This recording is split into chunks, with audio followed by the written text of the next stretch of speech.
कानपुर के तत्कालीन सीईओ ऋषिकांत शुक्ला पर भ्रष्टाचार और अवैध संपत्ति अर्जित करने के गंभीर आरोपों के बाद शासन ने बड़ा कदम उठाया। राज्य सरकार ने उन्हें तत्काल प्रभाव से निलंबित करते हुए उनके खिलाफ विजिलेंस जांच के आदेश जारी कर दिए हैं। वर्तमान में ऋषिकांत शुक्ला मैनपुरी में तैनात थे।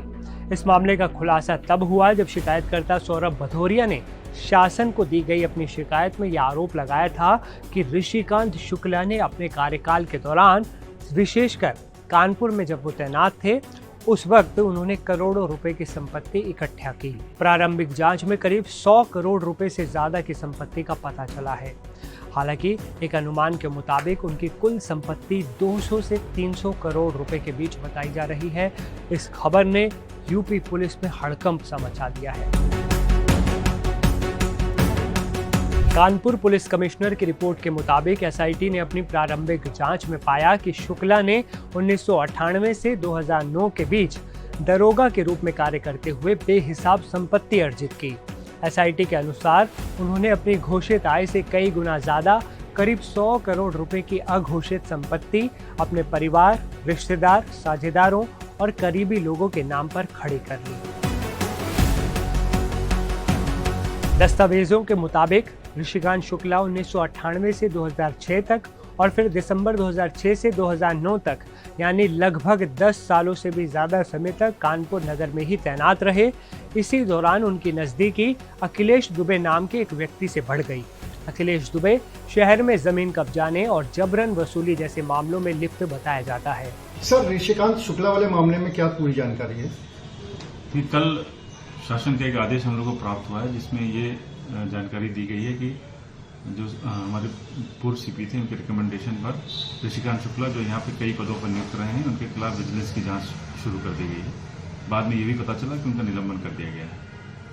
सर, कानपुर में किस तरीके से उनका क्या रोल रहा था और किस तरीके से उनको अखिलेश दुबे के साथ संबंध पाए गए थे कि जिसका कार्रवाई की गई है? हाँ, देखिए, इसमें जो एसआईटी को जांच दी गई थी उसका कुछ ब्रीफली यह है कि वो अखिलेश दुबे के साथ मिलकर के उन्होंने अपने कई रिश्तेदारों के माध्यम से कई प्रॉपर्टी अर्जित की हैं और प्रत्यक्ष एवं परोक्ष रूप से और अपरोक्ष रूप से भी बहुत मदद करी, और जिसकी वजह से अखिलेश दुबे इतने लोगों को प्रताड़ित कर पाए और उनका रोल पाया गया। उनकी संपत्तियों की जब जांच कराई गई तो अगल बगल के जिलों में उनकी करीब 92 करोड़ की तो संपत्ति मिली है और अन्य भी जो एसेट्स मिले हैं उनकी जानकारी एसआईटी ने कमिश्नर साहब को दी। कमिश्नर साहब ने उस पर सहमति जताते हुए उसको डीजीपी सर को ग्रहित किया था।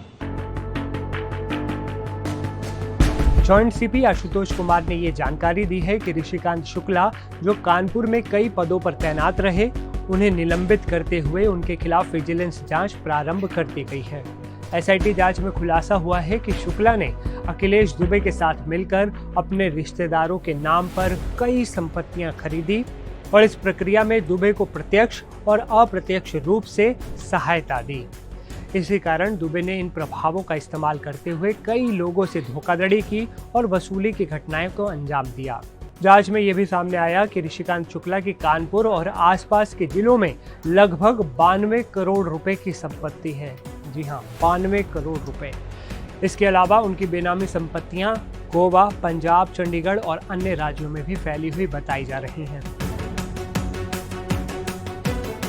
शिकायतकर्ता सौरभ भदौरिया का कहना है कि शुक्ला ने अपने कार्यकाल का अधिकतम समय कानपुर में बिताया और एसओजी यानी स्पेशल ऑपरेशन ग्रुप्स में रहते हुए करोड़ों रुपए कमाए। उन पर आरोप है कि उन्होंने न केवल अघोषित संपत्तियां बनाई, बल्कि अपने प्रभाव का इस्तेमाल करते हुए स्थानीय अपराधियों और भूमाफियाओं से गठजोड़ भी किया, उनकी मदद की और बदले में फायदा कमाया।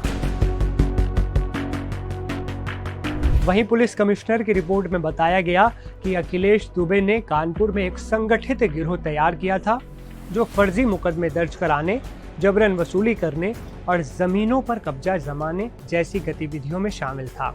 एसआईटी को मिले सबूतों से ये भी संकेत मिला है कि दुबे के संबंध कुछ पुलिस अधिकारियों, कानपुर विकास प्राधिकरण और अन्य सरकारी विभागों से भी थे। अब जांच आगे चल रही है। अगर किसी बड़े अधिकारी का नाम सामने आता है, पक्के सबूत मिलते हैं, तो उनका नपना भी तय है।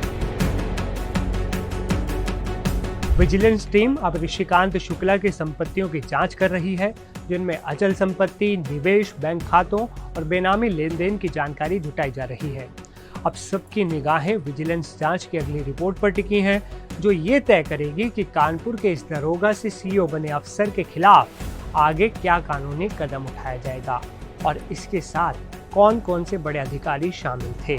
तो दोस्तों, ये था अब तक का पूरा अपडेट। अब आप हमें बताइए, आपको क्या लगता है, क्या वाकई इस पूरे खेल में पुलिस के बड़े अधिकारी शामिल थे? क्या लखनऊ तक पैसा जाता था?